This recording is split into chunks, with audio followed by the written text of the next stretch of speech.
श्रोता प्रेमियों, मैं राम सागर शास्त्री आप लोगों के समक्ष एक प्रसंग रखने जा रहा हूं। आस्तिक मुनि की कथा। देखिए, यायावर कुल में एक बार जातकारु मुनि का जन्म हुआ कि यायावर कुल में किसी समय पैदा मुनि हुए जातकारु, अपने ही नाम की पत्नी ही तो प्रण कर बैठे थे जातकारु। जातकारु ने ऐसी प्रतिज्ञा कर रखी थी कि जब मेरे ही नाम की कोई कन्या मिलेगी उसी के साथ मैं अपना विवाह करूंगा।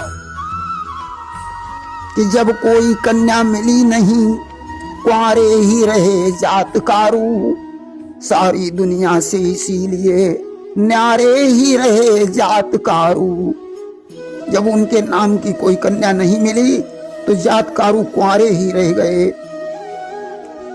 एक दिन की बात है, कहीं तीर्थ को जा रहे थे कि एक दिवस जा रहे थे, तीर्थ झुकाए नयन, देखी पितरों की दशा, हुआ हृदय बेचैन। तीर्थ को जाते समय उन्होंने देखा कि उनके पितर गड्ढे में उल्टे लटके हुए हैं, कि बे उल्टे लटके हुए पितर नयनों से नीर बहाते हैं, दुख भोग रहे निज कर्मों का और हाय हाय चिल्लाते हैं। जातकारु ने पितरों को प्रणाम किया, उनकी आंखों में आंसू आ गए। पितरों ने कहा, पुत्र तुम अपना विवाह कर लो, तभी मेरा उद्धार हो सकता है। जातकारु बोले कि बोले मेरे नाम की कन्या नहीं लखात, इधर आप कर रहे हैं ब्याह करने की बात। जातकारु ने कहा, मेरे नाम की लड़की ही नहीं मिल रही है, मैं विवाह कैसे करूं। और इधर ब्रह्मा ने विचार किया कि वासुक की एक बहन है जिसका नाम जातकारु है, इसलिए उसी से विवाह करवा दिया जाए। कि तब ब्रह्मा जी ने वासुकी को तत्क्षण संदेश पठाया है, आदर के साथ उन्हें विधि ने निज ब्रह्मलोक बुलवाया है। तब ब्रह्मा ने वासुक को संदेश भेजा और आदर के सहित वासुक को बुलाया कि बोले यायावर कुल में तुम निज भगिनी की शादी कर दो, मैं तुमसे ये वर मांग रहा, हे नागराज इच्छा भर दो। उन्होंने कहा कि हे वासुक, मेरे कहने पर तुम यायावर कुल श्रेष्ठ जातकारु के साथ अपनी बहन जातकारु का विवाह कर दो,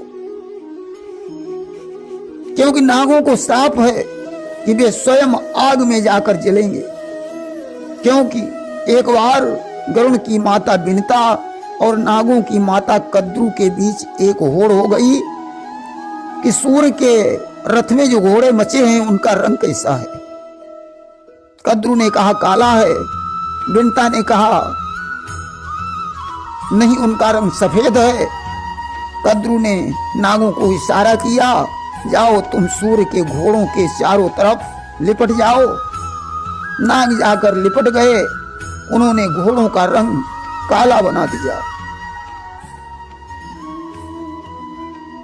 चालाकी देखकर बिनता ने नागों को श्राप दे दिया कि बिनता बोली, किया है नागों तुमने पाप, स्वयं जलोगे आग में, ये है मेरा श्राप।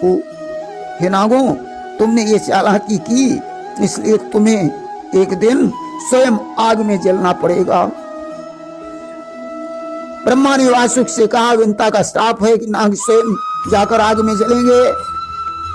और हे नागराज, धीरे धीरे ऐसा अवसर भी आएगा जब नागवंश उस ज्वाला में जलकर समाप्त हो जाएगा। एक दिन ऐसा आएगा कि नागवंश उस ज्वाला में जलकर समाप्त हो जाएगा। और जब वो नागवंश उस ज्वाला में जलने के कारण जाएगा तो इसका पुत्र वहां जाकर नागों के प्राण बचाएगा। जब नागवंश उस ज्वाला में जलने के लिए जाएगा तो इसका पुत्र उन नागों के प्राणों की रक्षा करेगा। आज ब्रह्मा की बात मानकर वासुक अपनी बहन जातकारु का विवाह जातकारु से करने के लिए तैयार हो गए। तो यायावर कुलश्रेष्ठ ने वासुक से एक शर्त रखी। क्या? कि हे वासुक बहन, तुम्हारी की सारी गलतियां छोड़ दूंगा और मेरी निद्रा में विघ्न किया तो यह संबंध तोड़ दूंगा। वासुक से जातकारु ने कहा कि हे वासुक, तुम्हारी बहन की सभी गलतियां मैं माफ कर दूंगा, लेकिन यदि उसने मुझे सोने में दखलंदाजी की, मेरी निद्रा में विघ्न किया, तो मैं उसका परित्याग कर दूंगा। अस्तु सज्जनों, विवाह हो गया। एक दिन की बात है। यायावर कुलश्रेष्ठ जातकारु ने भोजन किया। भोजन करने के बाद लेट गए और जातकारु सो गए। गोधूली काल हो गया और गोधूली काल में सोया नहीं जाता। जातकारु सोचने लगी कि क्या किया जाए। असमंजस में पड़ गई, पति की शर्त निहार, बोली विधना क्या करूं, करती रही विचार। बेचारी असमंजस में पड़ गई, क्या किया जाए। स्वामी को जगाया जाए या इन्हें सोने दिया जाए। कि यदि नहीं जगाया स्वामी को तो यह भी नहीं ठीक होगा। गलती से इनको जगा दिया तो वह भी नहीं ठीक होगा। अगर इन्हें जगाया तो ठीक नहीं रहेगा, नहीं जगाती हूं तो भी ठीक नहीं है। सोचती रही, विचार किया, कुछ भी हो, गोधूली काल में सोना धर्म के विरुद्ध है। आज इसने जातकारु का हाथ झटक कर कहा, उठो स्वामी, गोधूली बेला में सो रहे हो, मैं तुम्हें सोने नहीं दूंगी। यायावर कुलश्रेष्ठ ने खोले दोनों नयन, देखा पत्नी की तरफ, बोल उठे यूं वयन। जातकारु ने अपनी दोनों आंखें खोली। पत्नी जातकारु की तरफ देखा और कहा, जातकारु, तूने मुझे जगाकर अच्छा नहीं किया। आज से मैं तेरा परित्याग करता हूं। पत्नी ने हाथ जोड़कर कहा, स्वामी, गलती हो गई, क्षमा करना। मैं आपको गोधूली बेला में सोता हुआ नहीं देख सकी। आप मुझे छोड़कर चले जाएंगे, मैं किसके सहारे जीऊंगी। कि जिए बिनु देह नदी बिनु बारी, तैसे ही नाथ पुरुष बिनु नारी। पत्नी का जीवन बिना पति के उसी प्रकार है जैसे शरीर में प्राण नहीं, जैसे नदी में नीर नहीं। और भी कहा गया है कि दिल से जोग साधे तो जोगन वही है, और पिया जिसको चाहे सुहागन वही है। पिया जिसको चाहे सुहागन वही है। पिया को न चाहे अभागन वही है।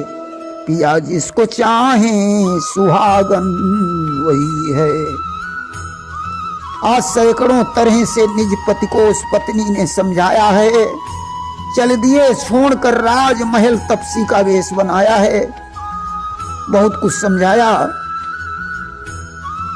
परंतु राजमहल को छोड़कर आज तपसी बनकर जातकारू चल देते हैं। पत्नी जातकारू ने कहा, स्वामी, जिसके लिए मैंने तुम्हारे साथ विवाह किया उसका क्या होगा? यायावर कुलश्रेष्ठ जातकारू ने कहा, अस्तीति।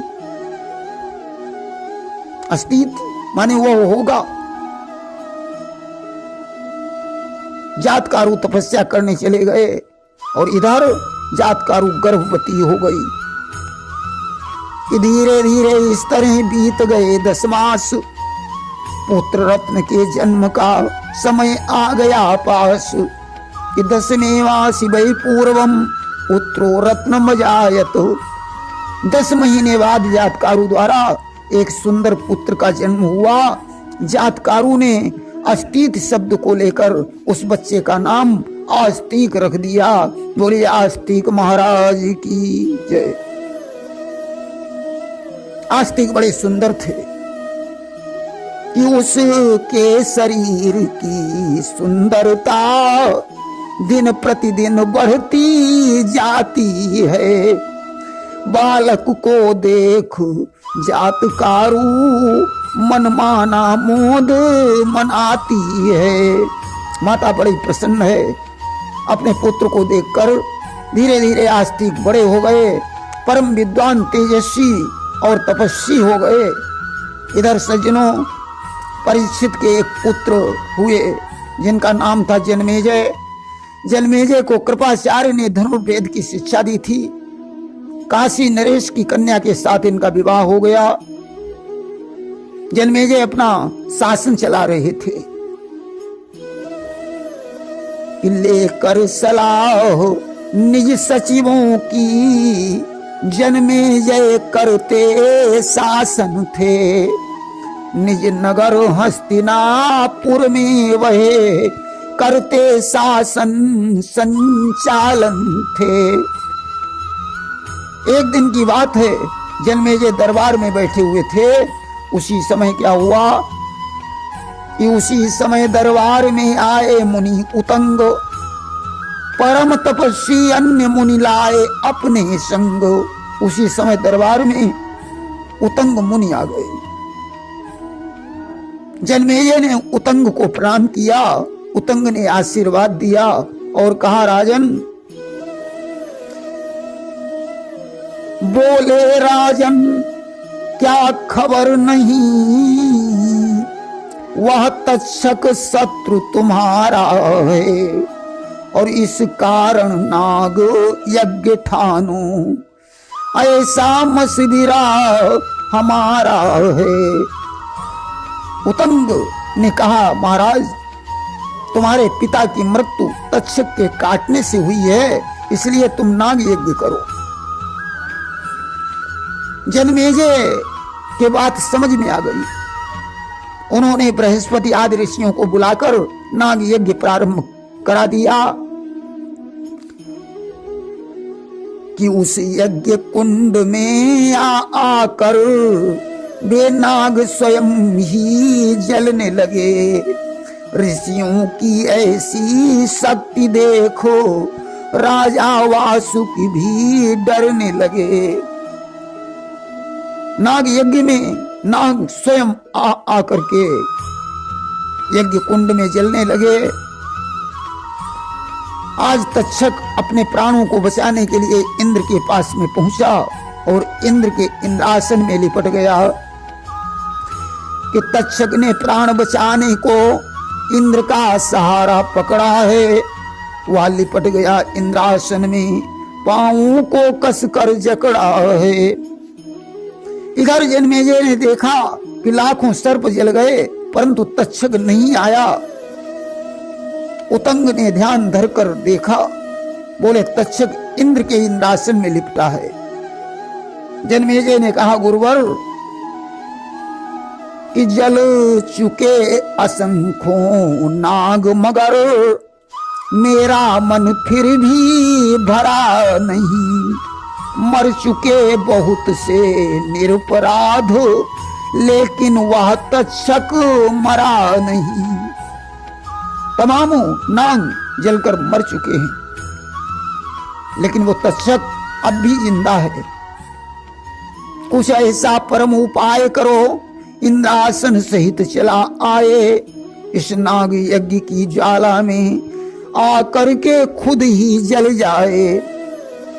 ये ऋषियों, कुछ ऐसा उपाय करो जो इंद्रासन के सहित वो तक्षक यज्ञ कुंड में आकर जल जाए। आज सज्जनों, ऐसा विचार चल ही रहा था। इंद्र का इंद्रासन चलायमान हो गया। उसी समय क्या हुआ कि उसी समय आए वहां आस्तिक मुनिराज, बोले राजन यज्ञ कर तुम्हें न आई लाज। उसी समय आस्तिक महाराज आ गए। प्रेम से बोलिए आस्तिक महाराज की जय। आस्तिक ने कहा, राजन, अरे तुम्हें यज्ञ करते हुए शर्म नहीं आई? जिस राजा के राज्य में प्रजा को दुख हो वो राजा नरक का अधिकारी होता है।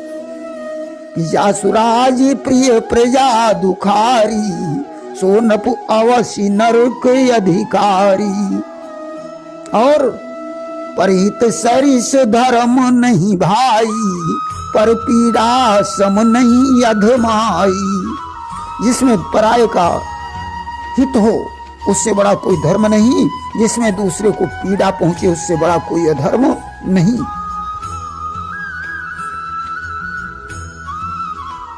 आज सज्जनों, आस्तिक ने कहा कि तक्षक का कोई दोष नहीं है। राजन, ये भोग है कि को न काहू कर दुख सुख दाता, और निज कृत कर्म भोग फल भ्राता। यहाँ कोई किसी को कष्ट नहीं देता, समस्त जीव अपने कर्मों का फल भोगते हैं। कि जो पातक कायाते होई, बिन भुगते छूटे नहीं कोई। इस शरीर से जो पाप होता है वो मनुष्य को भोगना पड़ता है। तुम्हारे पिता की मृत्यु में कलयुग का दोष था, जिससे उन्होंने समीक ऋषि का अपमान किया और श्रृंगी के शाप के कारण तक्षक द्वारा उनकी मृत्यु हुई। कि तक्षक है निरपराध इसमें, राजन उससे मत द्वंद करो।